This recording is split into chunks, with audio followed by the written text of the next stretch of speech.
रात का समय था। राजन नाम का एक आदमी बहुत ही घबराया हुआ भागा जा रहा था, जैसे उसकी जान के पीछे कोई पड़ा हो। वो भागते भागते गिर जाता है और जोर जोर से चिल्लाने लगता है, बचाओ बचाओ, मुझे मार डालेगा, मुझे बचा लो, मुझे बचा लो। राजन की चीख सुनकर वहां एक चौकीदार जिसका नाम सोहन होता है आ जाता है और बोलता है, क्या हुआ भैया, आप ऐसे क्यों चिल्ला रहे हो? कोई आपके पीछे पड़ा है क्या? क्या हुआ बताओ तो सही। मेरी मेरी परछाई मुझे मार डालेगी, वो मेरे पीछे पड़ी है। देखो देखो, मेरी पीठ पर कई निशान भी हैं चोट के। मुझे बहुत दर्द हो रहा है, मुझे बचा लो। राजन की बात सुनकर सोहन हंसने लगता है और हंसते हंसते बोलता है, कैसी बहकी बहकी बातें कर रहे हो भैया आप? भला कोई परछाई किसी की जान ले सकती है क्या? अरे वो तो हमारा ही हिस्सा होती है। लगता है आपने कोई बुरा सपना देख लिया है और डर गए हो। नहीं नहीं, मैं सही कह रहा हूँ। ये देखो, मेरी पीठ पर निशान। ऐसा कहकर राजन सोहन के आगे अपनी पीठ कर देता है, लेकिन उसकी पीठ पर कोई निशान नहीं होता। ये देख सोहन बोलता है, भैया आपकी पीठ पर कोई निशान नहीं है। ऐसा करो, आप मेरे साथ चलो और वहां सो जाओ। सुबह आप अपने आप घर चले जाना। सोहन की बात सुनकर राजन सोहन के साथ चला जाता है। सोहन एक अपार्टमेंट के सामने जाकर खड़ा हो जाता है और राजन से बोलता है, भैया एक काम करो, आप कमरा नंबर 303 में चले जाओ। वो खाली है और सो जाओ। हम बाहर ही चौकीदारी कर रहे हैं। ले, ले, ले, ले, लेकिन लेकिन अगर वो परछाई फिर से आ गई तो? नहीं नहीं, तुम भी मेरे साथ चलो। म, म, म, म, म, मैं अकेले नहीं जाऊंगा। तुम डरो मत भैया, मैं बाहर ही बैठा हूँ दरवाजे पर। अगर कोई आएगा भी तो गेट से ही आएगा। मैं उसे गेट पर ही पकड़ लूंगा, मैं हूं ना। सोहन के समझाने पर राजन उसकी बात मान जाता है और एक कमरे में चला जाता है और सो जाता है। थोड़ी देर बाद उसकी नींद खुलती है। उसके सामने एक परछाई खड़ी होती है जो उसी की होती है। मुझे जाने दो, मुझे जाने दो। मुझे जाने दो। मैंने क्या बिगाड़ा है तुम्हारा? मुझे मत मारो, मुझे मत मारो। तुम तो मेरी परछाई हो। मैं तुम्हारी परछाई तो हूँ, लेकिन साथ ही तुम्हारी मौत भी हूँ। राजन जोर जोर से चिल्लाता है, लेकिन उसकी आवाज बाहर नहीं जाती और परछाई राजन के टुकड़े टुकड़े कर देती है और वहां से चली जाती है और सुबह भी हो जाती है। सोहन सोच में पड़ जाता है। लगता है राजन भैया सो गए हैं। चल कर देखूं क्या हालत है उनकी। बेचारे काफी परेशान थे। ऐसा कहकर सोहन कमरे के अंदर जाता है। कमरे में राजन की कटी फटी लाश पड़ी होती है, जिसे देखकर सोहन बोलता है, राजन भाई को किसने मारा? पूरी रात तो हम यहीं थे। मुझे पुलिस को सब बताना चाहिए। ऐसा सोचकर सोहन पुलिस को बुला लेता है। पुलिस इंस्पेक्टर, जिनका नाम वीर सिंह होता है, सोहन को बोलते हैं, तो सोहन, तुमने किसी को अंदर आते हुए नहीं देखा, लेकिन जब कोई अंदर गया ही नहीं तो इसे किसने मारा? कहीं तुमने ही तो इसे नहीं मारा? साहब, हम क्यों मारेंगे इन्हें? ये तो खुद ही बहुत घबराए हुए थे और किसी परछाई की बातें कर रहे थे। फिर सोहन पुलिस इंस्पेक्टर को पूरी बात बताता है, जिसे सुनकर वीर सिंह हंसने लगता है और बोलता है, तुम्हारी बात सुनकर तो मुझे बहुत जोर से हंसी आ रही है। क्या मजाक है ये। तभी उसकी नजर कमरे में लगे कैमरे पर पड़ती है। वीर सिंह खुश हो जाता है और बोलता है, अभी दूध का दूध और पानी का पानी हो जाएगा। इस कैमरे की रिकॉर्डिंग से पता चल जाएगा कि किसने इसे मारा है। ऐसा कहकर वीर सिंह उस कैमरे की रिकॉर्डिंग मंगवाकर उसे चलाने लगता है, लेकिन कैमरे में राजन की कोई भी रिकॉर्डिंग नहीं होती। ये देख वीर सिंह हैरान रह जाता है। तभी सोहन डरते हुए कहता है, साहब, अब तो मुझे भी यकीन हो गया है, इन्हें उस परछाई ने ही मारा है। साहब, मुझे आप अपने साथ ही ले चलो ना। ना जाने मुझे क्यों डर लग रहा है।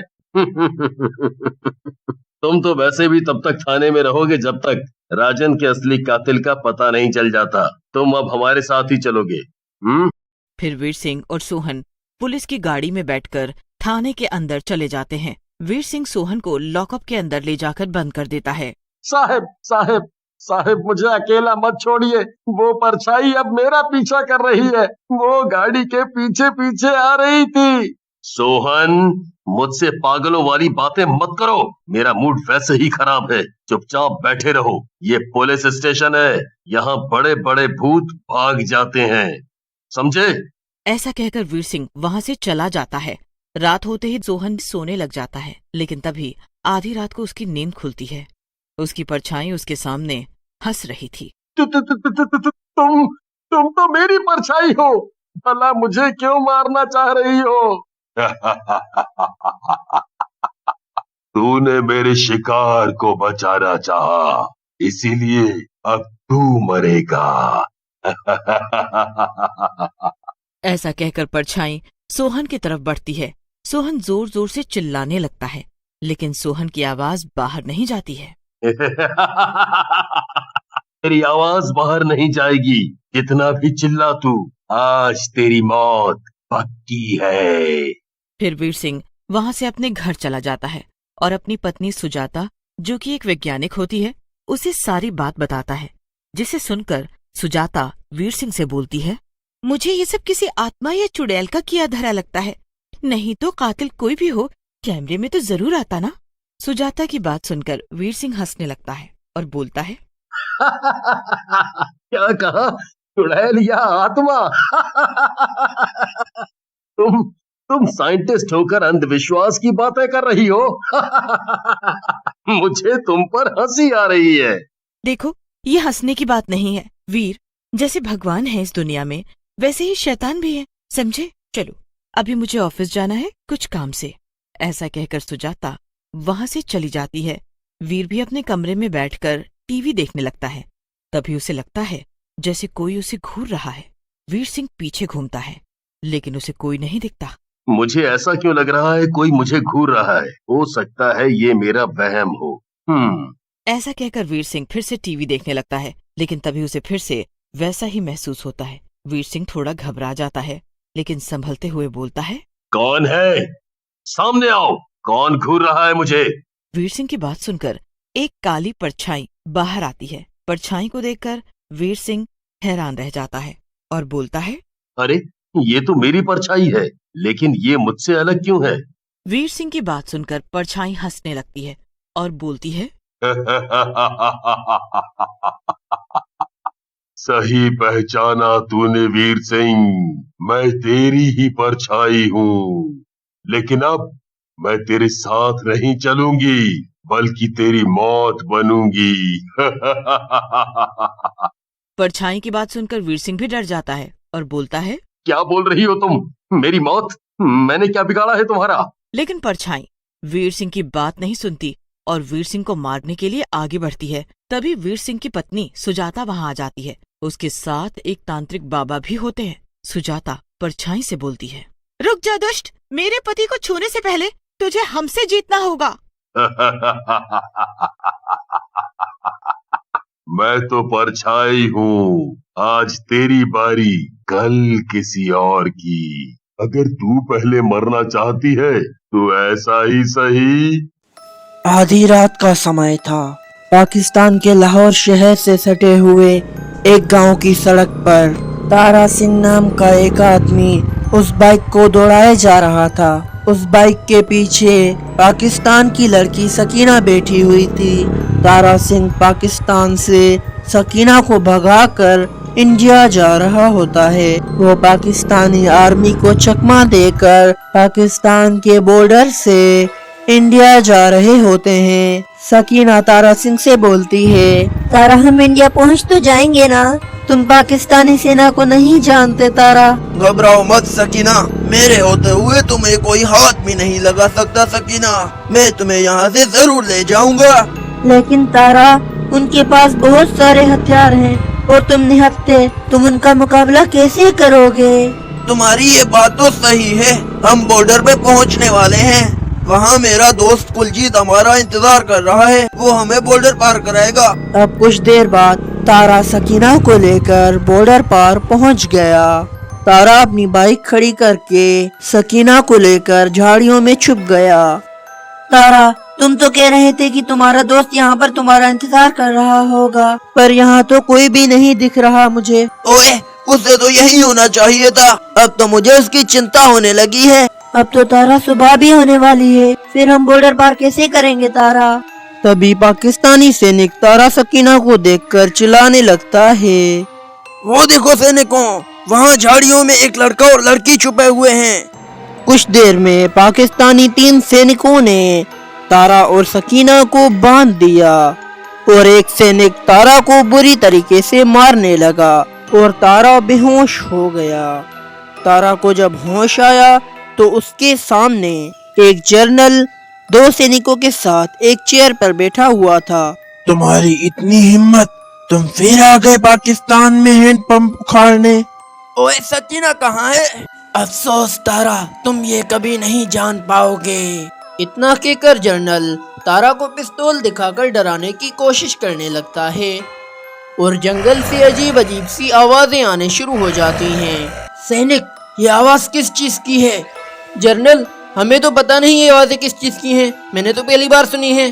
तभी अचानक बहुत बड़े कद का दिखने वाला एक भयानक भेड़िया, जिसकी आंखें लाल लाल हो रही होती हैं, तभी अचानक उस पाकिस्तानी सैनिक के उस भेड़िए ने टुकड़े टुकड़े कर दिए। तभी अचानक पाकिस्तानी जर्नल ने उस पिस्तौल की सारी गोलियां उस भेड़िए के सीने में उतार फेंकी, मगर वो एक काला धुआं बनकर वहां से गायब हो जाता है। एक बार की बात है, हीरा अपने दोस्त के साथ देर रात घर लौट रहा होता है। तभी रास्ते में एक बरगद का पेड़ आता है। उस पेड़ के नीचे एक 100 रुपए का नोट पड़ा होता है। उसे देखकर हीरा खुश हो जाता है। अरे वाह वाह वाह, आज तो लॉटरी लग गई। रामू भाई, वो देखो 100 रुपए का नोट। फिर हीरा वो पैसे उठा लेता है। तभी उन्हें पेड़ में से अजीब सी आवाज आती है। फिर वो जैसे ही ऊपर की ओर देखता है तो उन्हें पेड़ पर एक 2000 का नोट लगा हुआ दिखाई देता है। अरे रामू, वो देख, इस पेड़ पर तो 2000 का नोट लगा हुआ है। मुझे तो यकीन ही नहीं होता भाई। भाई, क्या पता ये पेड़ सच में पैसे देने वाला पेड़ हो। एक काम करो, तुम जल्दी से पेड़ पर चढ़ जाओ और वो नोट तोड़ कर ले आओ। फिर वो 2000 का नोट तोड़ने के लिए पेड़ पर चढ़ जाता है और कुछ ही देर में वो नोट तोड़ लेता है। रामू भाई, ये नोट तो बिल्कुल असली है। अरे वाह वाह वाह, आज तो मजा ही आ गया। चलो भाई, अब जल्दी से नीचे आ जाओ, कहीं कोई हमें नोट तोड़ते हुए ना देख ले। अब तो हम पार्टी करेंगे। अरे हीरा भाई, कहाँ रह गए? जल्दी नीचे आओ, कोई हमें देख ना ले। अरे हीरा भाई, कहाँ रह गए? नीचे क्यों नहीं उतर रहे? कहीं तुम अकेले ही इन 2000 रुपयों को हजम तो नहीं करना चाहते भाई? तभी हीरा के चीखने की आवाज आती है। अरे क्या हुआ भाई, सब ठीक तो है? अरे यार, क्या करूं, ये तो दिखाई भी नहीं दे रहा। अरे भाई, तुम ठीक तो हो? क्या करूं क्या करूं? हाँ, मुझे ही ऊपर जाकर देखना होगा, ये आखिर माजरा क्या है। फिर रामू भी पेड़ पर चढ़ने लगता है। तभी पेड़ से किसी के गुर्राने की आवाज आती है। रामू वहीं रुक जाता है। आई मम्मी, ये कैसी आवाज है? अरे कमबख्त हीरा, ये कैसी डरावनी डरावनी आवाजें निकाल रहा है। मुझे पता है, तू अकेला ही इन 2000 रुपयों को हजम करना चाहता है। आई मम्मी, कौन है भाई? अरे हीरा, तेरा नाश मिटे कमबख्त। तुझे क्या लगता है तू मुझे यूं डरा कर 2000 रुपए हजम कर जाएगा? मैं अपने हिस्से के पैसे नहीं छोड़ूंगा। हाँ। फिर डर के मारे रामू वहाँ से भाग जाता है। अरे मर गया रे, भागो रे। सुबह होने पर रामू सीधा हीरा के घर हिस्से के पैसे लेने पहुँच जाता है। ए हीरा, दरवाजा खोल, मैं अपने हिस्से के पैसे लेने आ गया। चल जल्दी मेरे पैसे निकाल। फिर हीरा की पत्नी दरवाजा खोलती है। रामू भैया, आप? अच्छा हुआ आप आ गए। ये कल रात से घर पर नहीं लौटे। मुझे बहुत फिक्र हो रही है। आप कुछ कीजिए ना। कहीं ये कमबख्त सारे पैसे लुटाने के लिए शहर तो नहीं निकल गया? नहीं नहीं, हीरा एक नंबर का कंजूस है। वो इतने पैसे खर्च करने वालों में से नहीं है। जरूर कुछ गड़बड़ है। राधा बहन, चलो मेरे साथ। फिर रामू राधा को अपने साथ लेकर उस बरगद के पेड़ के पास पहुंच जाता है। राधा बहन, हम रात को इसी रास्ते से आ रहे थे, तब हमें इस पेड़ पर 2000 रुपए का नोट लगा हुआ दिखाई दिया। उसे तोड़ने के लिए हीरा ऊपर चढ़ा था, लेकिन वापस नहीं आया। तभी कुछ गांव वाले भी वहां पहुंच जाते हैं। फिर रामू सबको पैसों की बात बताता है। अरे भाई हरिया, जरा पेड़ पर चढ़कर तो देख, हीरा भाई वहाँ है या नहीं? फिर हरिया पेड़ पर चढ़ जाता है और बहुत देर ढूंढने पर भी उसे हीरा का कोई नामो निशान नहीं मिलता। भाई, यहाँ ऊपर कोई आदमी नहीं है। ये कैसे हो सकता है? हीरा तो नीचे भी नहीं उतरा। फिर हीरा गया तो गया कहाँ? कहीं वो चुड़ैल उसे खा तो नहीं गई, जो रात को अजीब अजीब सी आवाजें निकाल रही थी। फिर सब गांव वाले वहां से चले जाते हैं और राधा रोने लगती है। जी आप कहाँ चले गए जी? अब मैं आपको कहाँ ढूंढूं? तुम रो नहीं बहन, हीरा जरूर मिल जाएगा। हम रात होने पर यहाँ दोबारा आएंगे। फिर वे दोनों भी वहां से चले जाते हैं।